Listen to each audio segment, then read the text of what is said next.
God sent Dr. McDowell to Red Star. And Pastor Dolores High was the pastor down there, and Elder Perkins Johnson was the assistant. Dr. McDowell come out of North Carolina, and I had gotten married, and I'd already messed that up. I'm just going to be honest. I'd already messed that up. I had 2 kids, and I just didn't really know it. So the devil began to talk to me about my life. Yep. He began to say, you never going to amount to anything, and what you need to do is go out on the New River Gorge Bridge and jump. Yep. This is the way he talked to me. And he said, because your life ain't even worth a bullet. And so I was contemplating what he said, because what he was saying was what people had said to me. Come on, somebody. You got to watch who you listen to. Amen. You know what I'm telling you? You got to watch who you listen to. Because sometimes people can deposit some stuff in you that'll hurt and wound you and make you think. And so they had been asking me to go to this revival. And I told them I was going, but I really wasn't going.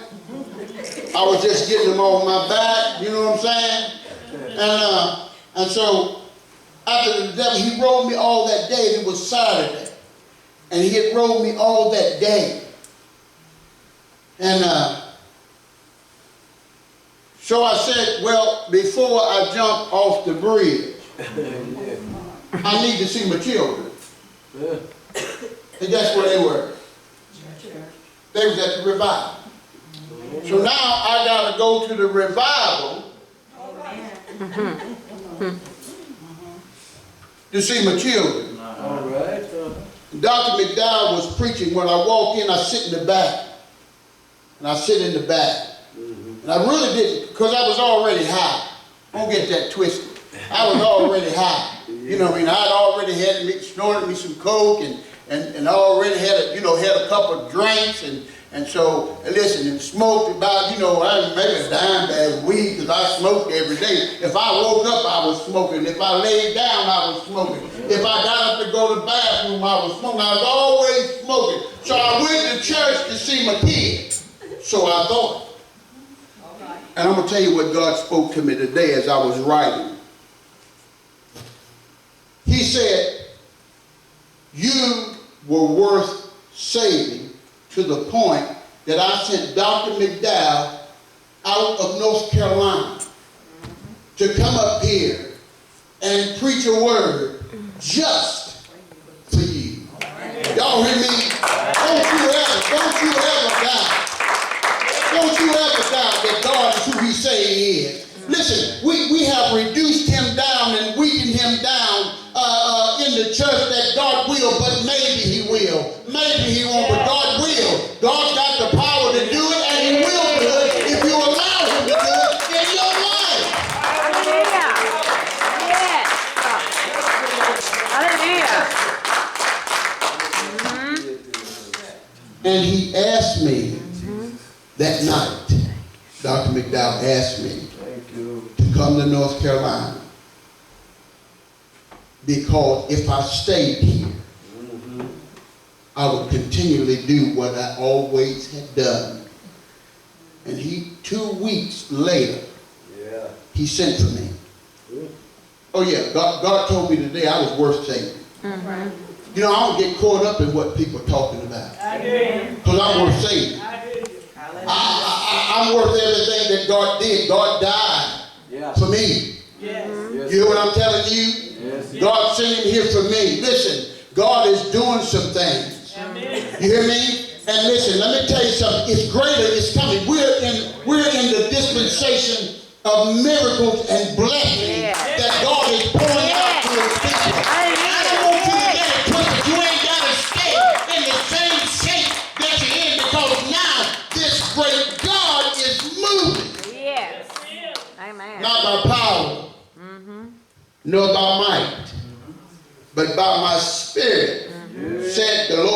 Listen, that he's already ignited the fire. Yes. And now what he's doing, he's getting us ready. And he's calling a people out of a people. Everybody's not going to be in this last end day revival. God is calling a people out of a people. Yeah. See, we done got to a place that we're religious. And sometimes we're stuck. And sometimes we believe that our rituals and our everything that we're doing is what God is pleased with. But what if God is not pleased? So we honor God tonight. We love that word because guess what? Yes. Jesus said, if I be lifted up from the earth, I'll draw all men unto myself. We got to get to a place that we begin to snatch our children out of hell. You know what I'm telling you? I ain't talking about this weak stuff we've been doing. Listen, I remember when the saints of God didn't even have a third grade education. They worked in the fields all their lives and either waited on somebody in their house, washed their clothes, and didn't have sometime a third grade education. But the power of God that was down on the inside. Let me tell you something. They wrote the word, listen, they believed God, they trusted God. And listen, he just told them, listen, his mom was in the church and everybody else, she was going south and they were going north and they listened. But she prayed because she believed God to save her whole family. We all was out there doing the same thing. Hallelujah. Thank God for grace Yeah. and mercy.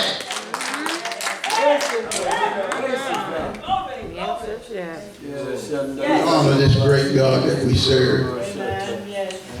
And Honor the King of God. listen, Thank you, Lord. don't wait on somebody to get up when you have a need. God is able to meet your needs. Yes. And I tell them here every Sunday how much they are worth to God.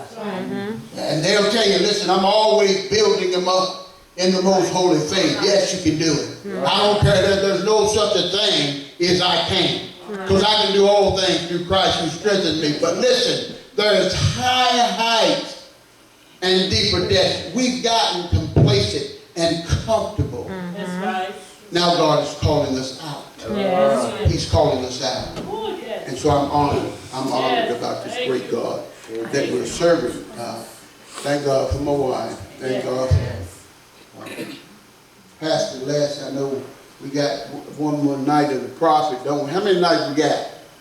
How many nights God give us? 2.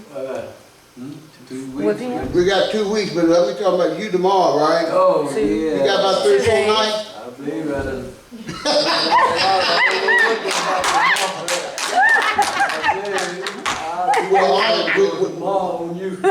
We want God to enrich our lives. This is what this is about. This is not about no show. Right. That's right.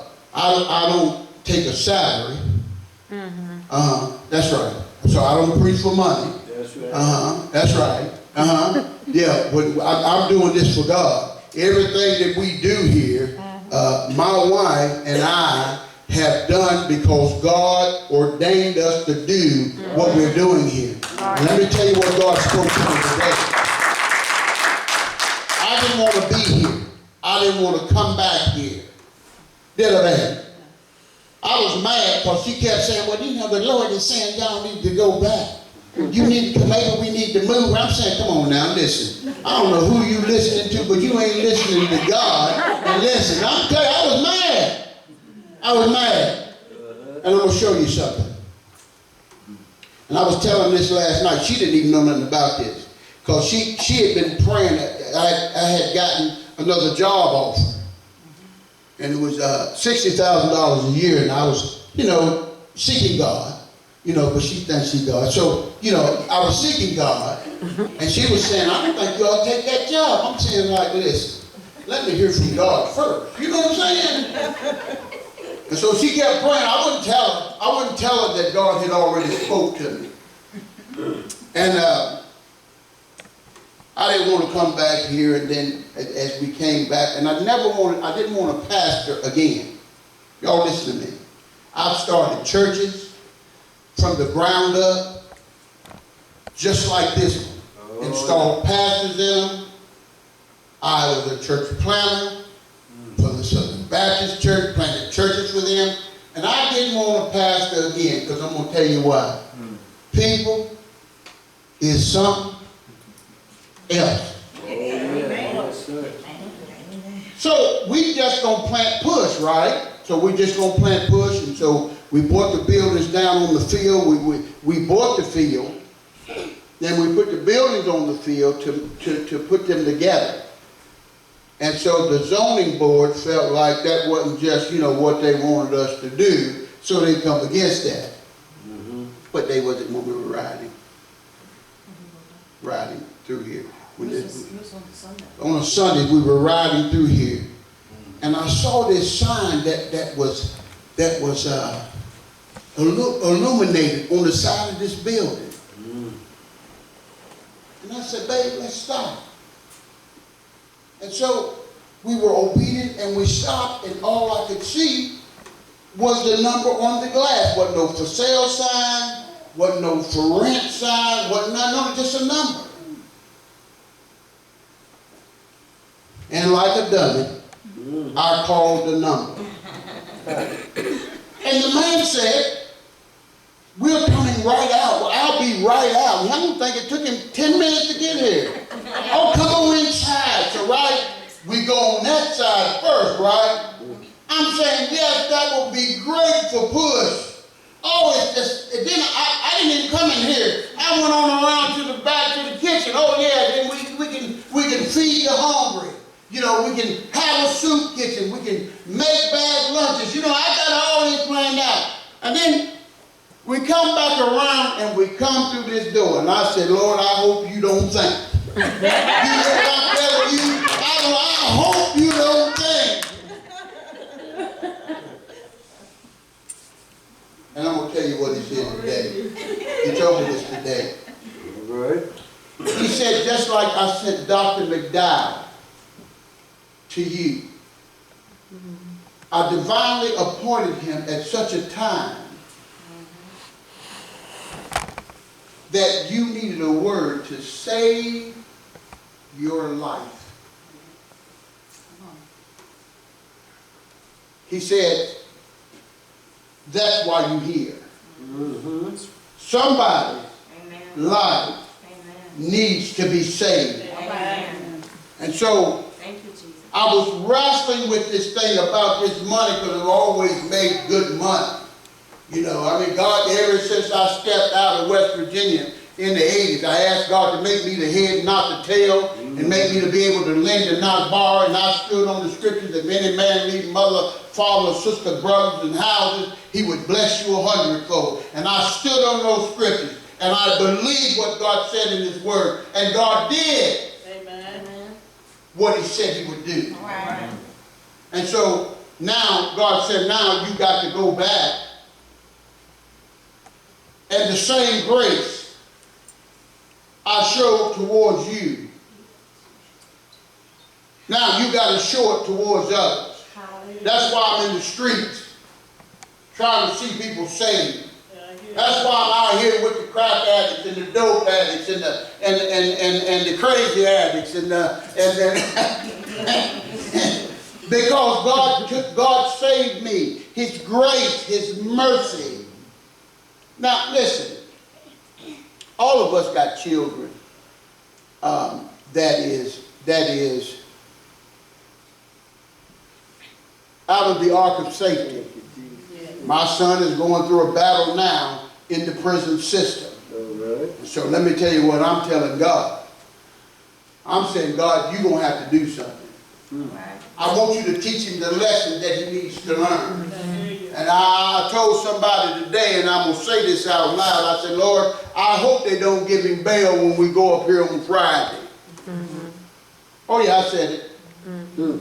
Because I want him to know that he knows that the next time that you make a decision and a choice, that there is a price to pay. Right. Old folks say if you dance to the music, you got to pay to the piper. You hear what I'm telling you? But we got to seek the face of God to save our children. Amen. Amen. You know, shouting and speaking in tongues, all that's good.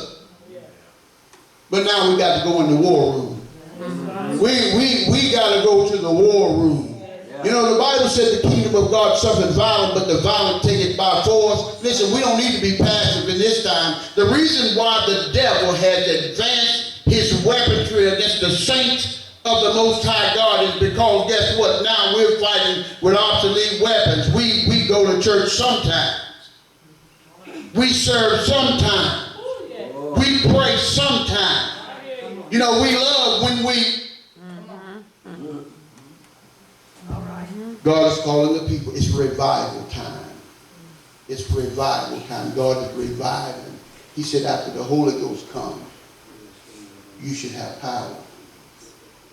Those old saints walk in power. They didn't have, listen, I think about it. They didn't have a Medicare card. That's right. Come on. They didn't have a food stamp card. They didn't get no benefit.